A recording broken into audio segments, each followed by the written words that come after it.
Esa noche, Melanie salió de casa para una fiesta y parecía un plan cualquiera. Pero hay un detalle que rompe todo. Llegó a la puerta del lugar y nunca entró. Su teléfono se apagó, el tiempo corrió, y mientras los demás seguían con su vida, su familia empezó a sentir que esto no era una simple ausencia. Con los días, apareció el giro más inquietante. Una llamada anónima le dijo a su madre que dejara de buscar, que Melanie ya estaba en otro mundo, y señaló un sitio exacto, un monte conocido como El Calvario, en Granizal. ¿Quién sabía eso con tanta precisión? ¿Por qué eligió hablar así y exigir silencio? En este video vamos a ordenar la línea de tiempo, contrastar testimonios y entender qué señales se ignoraron y qué decisiones llegaron tarde. Porque la pregunta final es inevitable. Cuando todos ven el peligro y nadie actúa, ¿cuántas vidas se pierden también por el silencio?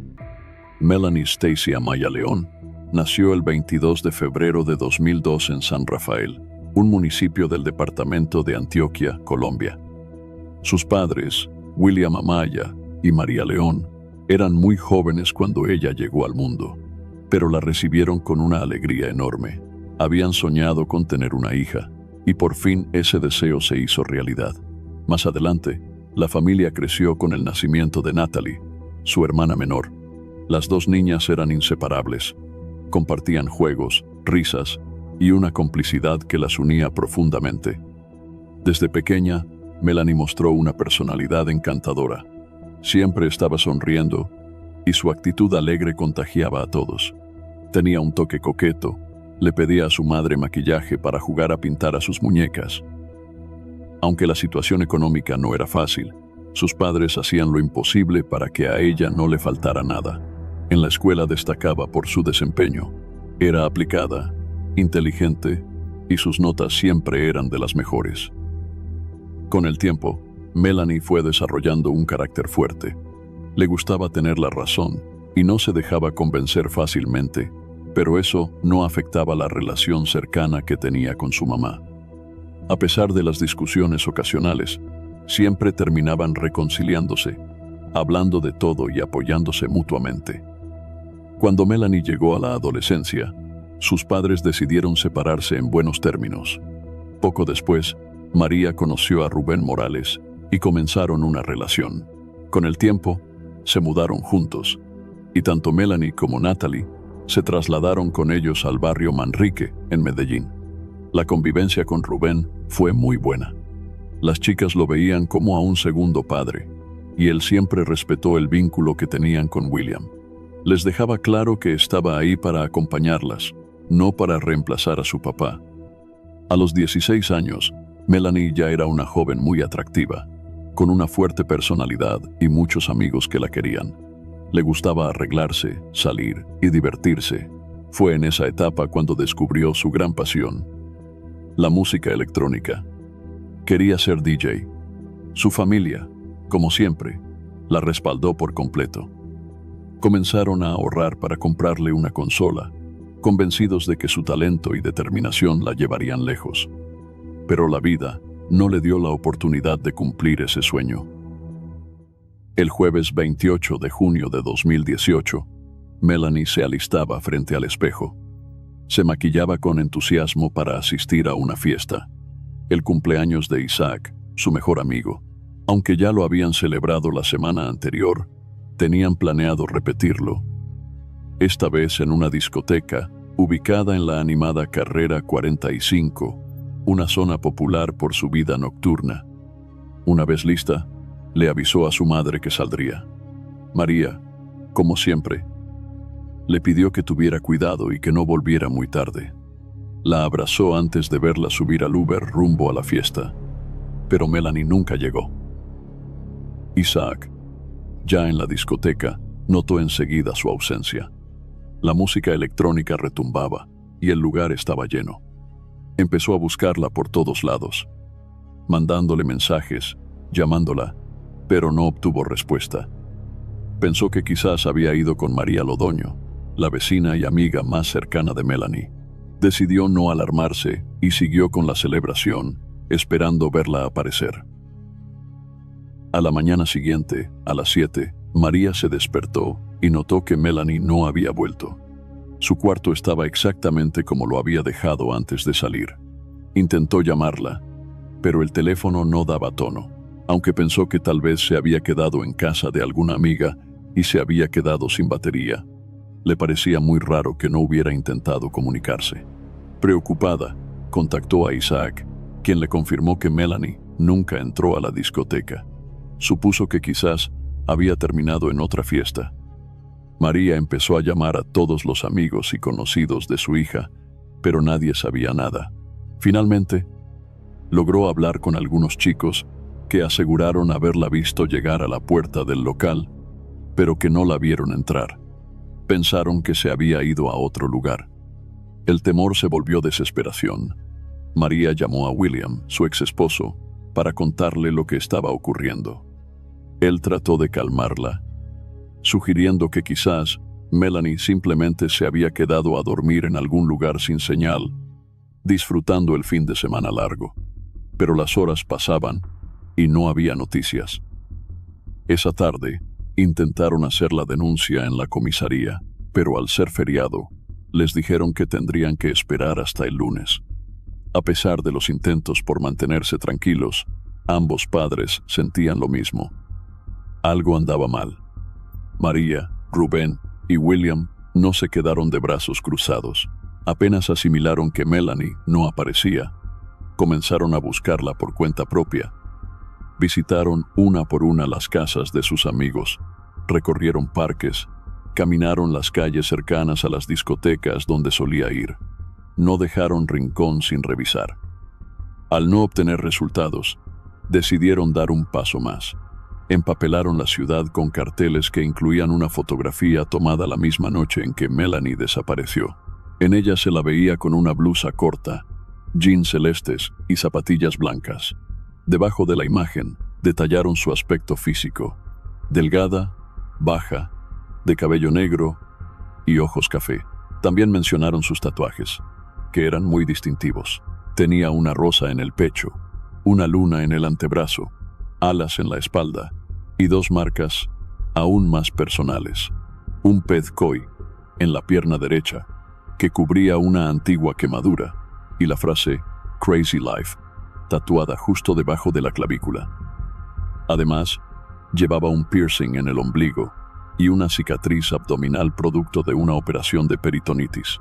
No sería difícil reconocerla. Mientras pegaban los afiches por avenidas, postes y paradas de bus, también los repartían a peatones y a policías que encontraban en la calle. Su mensaje era claro: no iban a esperar más. Necesitaban que la búsqueda oficial arrancara de inmediato. La noticia se esparció como pólvora. Las redes sociales se llenaron con el rostro de Melanie, compartido por cientos de personas que pedían ayuda para encontrarla. Sin embargo, el fin de semana fue eterno. María no pudo dormir ni un segundo. Solo pensaba en su hija y en todo lo que podía haberle pasado. Cuando finalmente llegó el lunes de madrugada, María se dirigió a la comisaría. Esta vez sí pudieron formalizar la denuncia.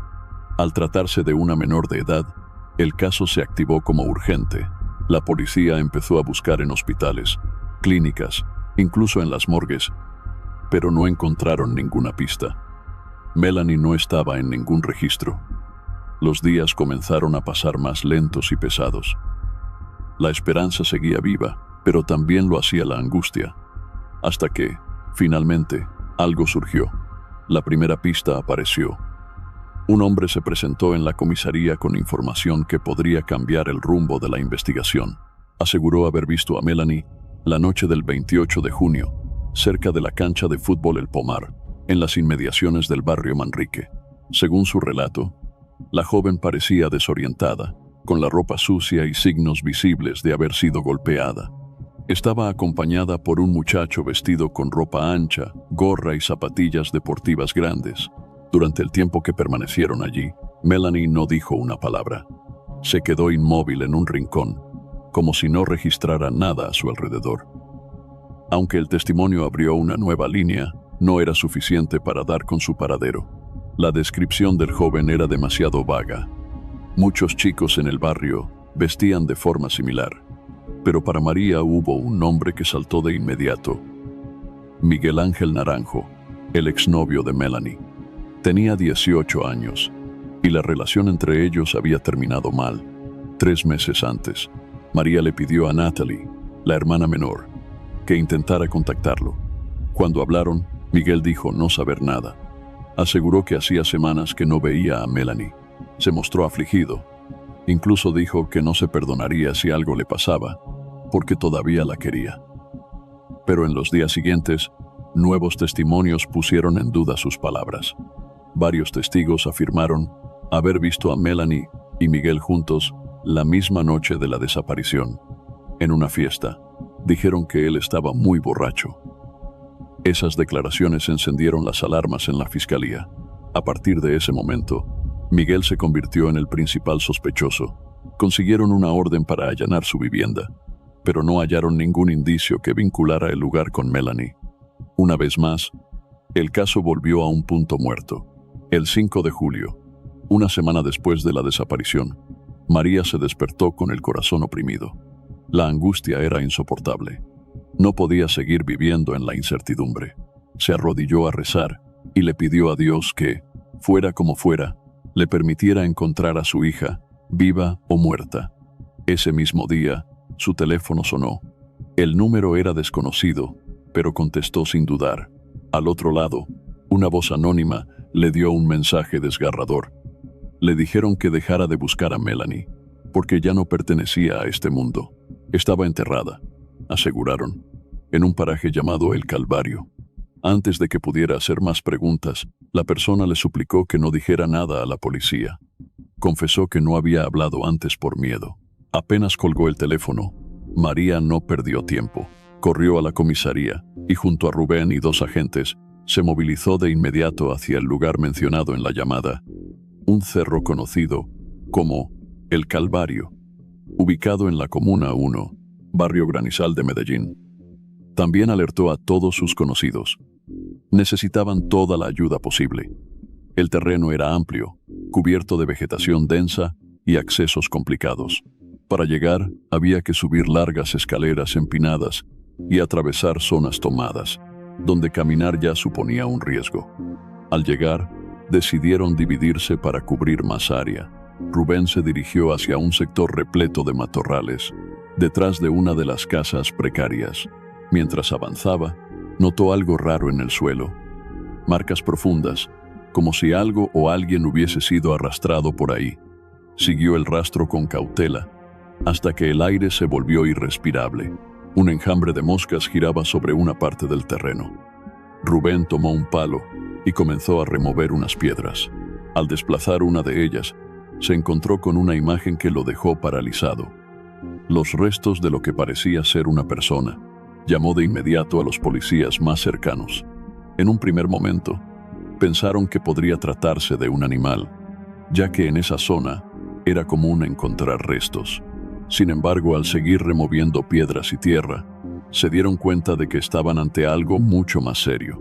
Lo que apareció dejó claro que se trataba de una persona. María rompió en llanto. Se negaba a aceptar lo que temía. Natalie pensaba, o quería creer, que podía ser otra joven desaparecida en esos días. Todos intentaban aferrarse a cualquier posibilidad que no fuera la peor. Los forenses fueron avisados. El grupo de criminalística del CTI llegó al lugar y empezó el procedimiento. Al retirar completamente el cuerpo, la verdad ya no se pudo ocultar. Pese al estado del cadáver, se distinguía el tatuaje de una rosa en el pecho. Era Melanie. El cuerpo fue hallado en condiciones críticas, con signos evidentes de intento por alterar el proceso natural. Se detectó la presencia de una sustancia química, presuntamente óxido de calcio. El cuerpo fue exhumado y trasladado al Instituto de Medicina Legal y Ciencias Forenses. Pasadas unas horas, los peritos confirmaron que el cuerpo hallado pertenecía, sin lugar a dudas, a Melanie. Aunque presentaba múltiples signos de violencia, la causa oficial de muerte fue asfixia mecánica. El avanzado estado de descomposición impedía saber si había sido víctima de abuso sexual. Lo único que podían afirmar con certeza era que había sido brutalmente agredida. La familia quedó destrozada. Ya no quedaba esperanza de encontrarla con vida, pero sí el deseo de que el responsable del crimen fuera identificado. La noticia se difundió rápidamente a través de los medios de comunicación y de inmediato muchas miradas se centraron en Rubén. El hecho de que él hubiera encontrado el cuerpo solo lo convertía, para muchos, en un posible sospechoso. No obstante, entre los vecinos del barrio Manrique, las opiniones eran distintas. Sabían que Melanie no tenía enemigos, pero todos coincidían en que había una persona que podría haberle hecho daño. Miguel, su exnovio. Todos estaban al tanto de que la relación entre ambos no había terminado bien y que él tenía un carácter violento.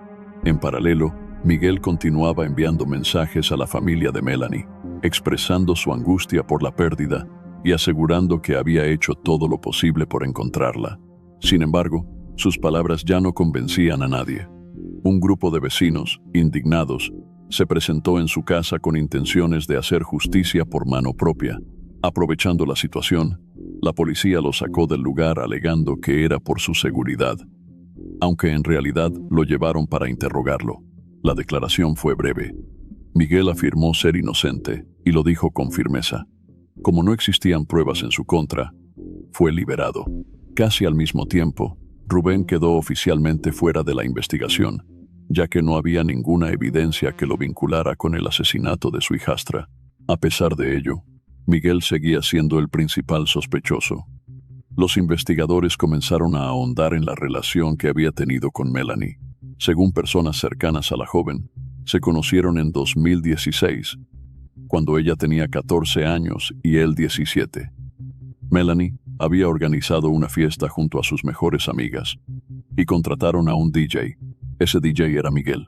Desde el primer momento, Melanie quedó cautivada por Miguel. Empezaron a salir esa misma semana y al poco tiempo formalizaron su relación. Eran inseparables. Iban juntos a todas partes, incluso a las reuniones con amigos, quienes lo aceptaron sin problemas. Les parecía un chico cariñoso y notaban que realmente quería a Melanie. Con el paso de los meses, Miguel empezó a quedarse cada vez más en casa de ella, hasta volverse casi parte de la familia. María sabía que el joven tenía conflictos con su madre. Él mismo le había contado que sufría maltratos físicos y que en ocasiones no tenía ni qué comer. Conmovidos, los familiares de Melanie lo acogieron como a un hijo más. Al principio, todo funcionaba bien. La convivencia era armoniosa y la pareja parecía más unida que nunca. Pero con el tiempo, la relación comenzó a deteriorarse. Las discusiones se volvieron frecuentes. A Miguel le molestaba profundamente que Melanie se arreglara o vistiera de forma llamativa. La situación fue afectando a la joven hasta el punto de abandonar sus estudios y, algo que nunca antes había hecho, comenzar a consumir sustancias.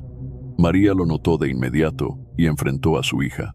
Melanie le explicó que solo lo había hecho unas pocas veces y siempre con Miguel. Fue entonces cuando la familia perdió por completo la confianza en él. Y desde ahí, todo empeoró. Las discusiones dieron paso a la violencia física. Miguel empezó a golpear a Melanie, dejándole marcas visibles en el cuello y los brazos. En una ocasión, la agresión fue de tal magnitud que dejó evidencias físicas por todo el lugar. María quiso intervenir, pero su hija le rogó que no se metiera, que los dejara seguir juntos. Sus amigos también estaban alarmados. Veían cómo su energía desaparecía, cómo lloraba a diario. Le insistieron en que se alejara de él. Después de 2 años de altibajos, el 23 de mayo de 2018, la pareja tuvo una última pelea, extremadamente violenta. Fue entonces cuando Melanie decidió terminar la relación de forma definitiva y lo echó de su casa.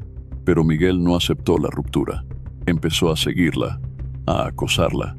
Rubén acudió a la fiscalía para denunciar que su hijastra estaba en peligro y solicitó una orden de alejamiento. Lamentablemente, esa medida nunca se concretó. En los meses posteriores a la separación, Miguel no dejó de buscar a Melanie. Le rogaba una nueva oportunidad, asegurando que esta vez todo sería distinto. Pero ella nunca cedió. Sin apoyo alguno por parte de la policía, Melanie intentó retomar su vida con normalidad, hasta que, el 28 de junio, ocurrió la tragedia. Con todos los testimonios sobre la relación de la pareja en mano, los investigadores comenzaron a revisar el pasado de Miguel. Descubrieron que, pese a su juventud, ya tenía antecedentes por violencia intrafamiliar. Había denuncias previas por agresiones a su madre y a sus hermanos. También encontraron la denuncia presentada por Rubén meses antes, así como el testimonio de un amigo cercano a Melanie, quien afirmó que Miguel le había dicho que si descubría que ella estaba con otro, la mataría. Pero lo más revelador llegó después. La persona que había llamado a María para avisarle sobre el paradero del cuerpo decidió finalmente dar la cara. Era un pariente de Miguel, que vivía con él en la casa del barrio Granizal, a pocos metros del sitio donde fue hallada Melanie. Contó que, la madrugada del 29 de junio, vio a Miguel regresar a casa alrededor de la medianoche. Llevaba una pala y los zapatos cubiertos de barro. Poco después, encendió una fogata en el patio y comenzó a quemar ropa y maquillaje. Luego, se dio una ducha larga. Con toda esta información reunida, el 10 de julio se emitió una orden de captura contra Miguel. Él se presentó voluntariamente en la sede Caribe de la Fiscalía, en Medellín. Fue acusado de feminicidio agravado. No aceptó los cargos. Se declaró inocente, con una sonrisa extraña dibujada en el rostro. Tras 6 meses de maniobras para dilatar el juicio, Miguel optó por un preacuerdo. Admitiría el crimen a cambio de una reducción en su condena. Una vez que los jueces aceptaron el trato, Miguel accedió a relatar cómo fueron las últimas horas de vida de Melanie.